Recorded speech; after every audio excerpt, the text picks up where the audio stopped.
Você provavelmente já ouviu falar que no hemisfério norte e no hemisfério sul, a água, escoando normalmente de um ralo de pia, gira para um lado diferentes, horário ou anti-horário, conforme o hemisfério. Eu até já fiz essa piada com um amigo meu que morava no Pará e brinquei com ele: olha, você mora tão longe, é quase outro país, é tão longe que a água gira para o outro lado na pia. Nós vamos discutir um pouco esse assunto hoje.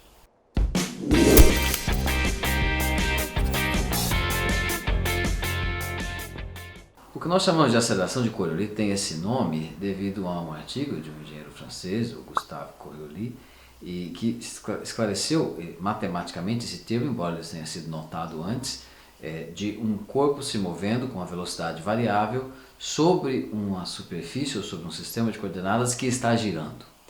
E se você notar, essa é a situação de todos nós aqui na superfície da Terra. A Terra está girando, nós estamos nos movendo sobre ela. Porém, o movimento de curvatura da Terra é imperceptível para a maioria de nós, na maioria dos nossos movimentos. Ele é perceptível no movimento de aviões, no movimento de foguetes, mas nas nossas trajetórias normais, nós tomamos quase por linha reta acompanhar a superfície da Terra devido à dimensão. Intuitivamente, a aceleração de Coriolis, você vai notar que a Terra, ao girar, arrasta tudo que está sobre a sua superfície, então mesmo as partículas de ar. E o que está sobre o Equador será arrastado com uma certa velocidade tangencial, você lembra? Velocidade tangencial, velocidade angular, vezes o raio de rotação. E se você estiver fora do Equador, um pouco acima do Equador, você terá uma velocidade tangencial um pouco menor. Por quê? Porque o raio não será de rotação, não será mais o raio da Terra, será o raio do eixo de rotação até o ponto em que você está, que é progressivamente menor, quanto mais perto se chega dos polos. Então, se você comparar em relação à linha do Equador, olhando sobre a linha do Equador, olhando para frente, à esquerda a velocidade tangencial da rotação da Terra será um pouco menor e à direita também. Um pouco menor do que a linha do Equador, embora todos apontando na mesma direção, que é a direção de rotação da Terra, como você está vendo aí. Imagine então um ponto abaixo da linha do Equador, mais ao sul, você verá que próximo da linha do Equador as velocidades tangenciais são um pouco maiores e se afastando dela um pouco menores. Então, em torno daquele ponto existe uma diferença de velocidades entre um lado e outro, de quem estiver posicionado, alinhado com o Equador. Isso provocaria então, em princípio, um vórtice, e um fluido deixado imóvel receberia um momento para girar, que seria esse momento medido, observado no ralo quando a pia gira. Uma pia do hemisfério norte, a parte que estiver mais ao sul terá uma velocidade um pouco maior do que a parte que estiver um pouquinho mais ao norte dessa pia, e ela terá um momento para a água girar. E ao sul seria o contrário, porque a velocidade mais se aproximando do Equador seria um pouco maior e a velocidade o ponto um pouco mais afastado do Equador um pouco menor.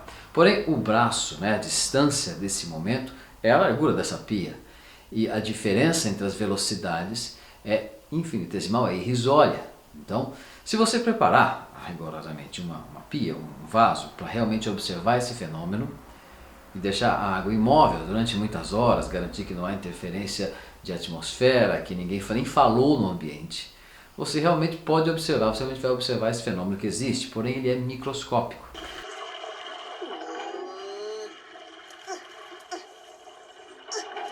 Qualquer perturbação manual, você girar o dedo levemente sobre a superfície, isso já é um momento maior do que o momento dessa diferença numa distância tão pequena que é um lado a outro da pia.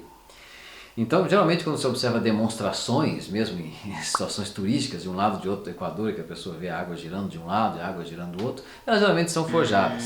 A pessoa simplesmente dá um toque na água, por qualquer direção, antes de a água deixar parada, e ela vai girar para aquele lado que você tocou, porque terá um momento inicial, pela conservação do momento angular, uma das leis da mecânica clássica, ela vai continuar girando naquele sentido. Você pode fazer o teste.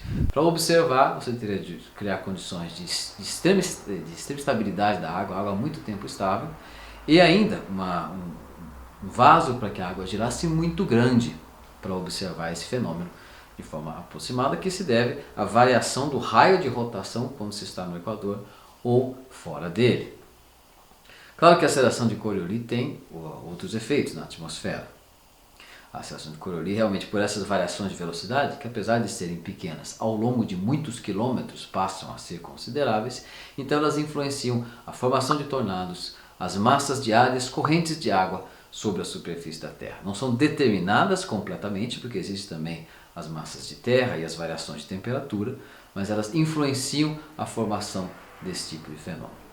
Se você quiser um teste rápido de observar um pouco melhor o que é a aceleração de Coriolis, imagine uma bolinha de gude sobre um centro de mesa que gira, daqueles de servir uma comida chique, né, em vários pratos em volta que você gira para as pessoas se servirem, e você imaginar ela saindo com uma certa velocidade a partir do centro, a trajetória da esfera é reta sobre o centro de mesa.